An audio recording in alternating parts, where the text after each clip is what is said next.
Hello guys, നമുക്കിന്ന് അമ്പലത്തിൽ പോയാലോ? എന്താണെന്നറിയത്തില്ല, രാവിലെ എണീച്ചപ്പോൾ അമ്പലത്തിൽ പോകാൻ തോന്നി. അപ്പം ഞാൻ എണീച്ചതിൻ്റെ കൂടെ തന്നെ പൊന്നും എണീച്ചിട്ടുണ്ടായിരുന്നു കേട്ടോ. അപ്പം ഞങ്ങൾ രണ്ടും പെട്ടെന്ന് കുളിച്ച് റെഡിയായി. ഏട്ടൻ പെട്ടെന്ന് എന്നെ കുളിച്ച് റെഡിയായി. എങ്ങോട്ട് പോകണമെന്ന് തീരുമാനിച്ചില്ല, പോകുന്ന വഴിക്കായിട്ട് തീരുമാനിച്ചു. ഞാൻ കുറച്ച് നാൾ പോകണമെന്ന് തിരിച്ചൊരു അമ്പലമായിരുന്നു.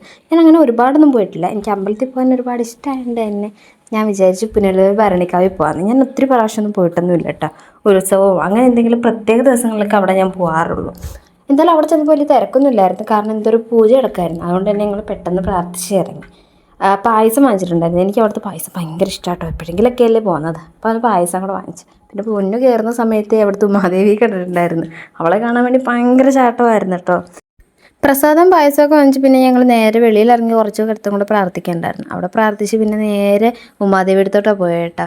പൊന്നു കയറുന്ന സമയത്തേ കണ്ടിട്ടുണ്ടായിരുന്നു കേട്ടോ. അകത്ത് കയറിയപ്പോഴേ ആന ആന എന്ന് പറഞ്ഞുകൊണ്ടിരിക്കുകയായിരുന്നു. കണ്ട ഭയങ്കര സന്തോഷമാണ്. ആദ്യം ഒന്ന് പേടിച്ച് നിന്ന്, പിന്നെ ഭയങ്കര കാര്യം പറച്ചിലായിരുന്നു. അവൾ എന്താ പറയുന്നതെന്ന് എനിക്കറിയത്തില്ലായിരുന്നു. കുറേ നേരം അവിടെയൊക്കെ നിന്ന് ഫോട്ടോസൊക്കെ എടുത്ത് ഞങ്ങൾ തന്നെ തിരിച്ച് വീട്ടിൽ പോയേട്ടാ. Okay, by.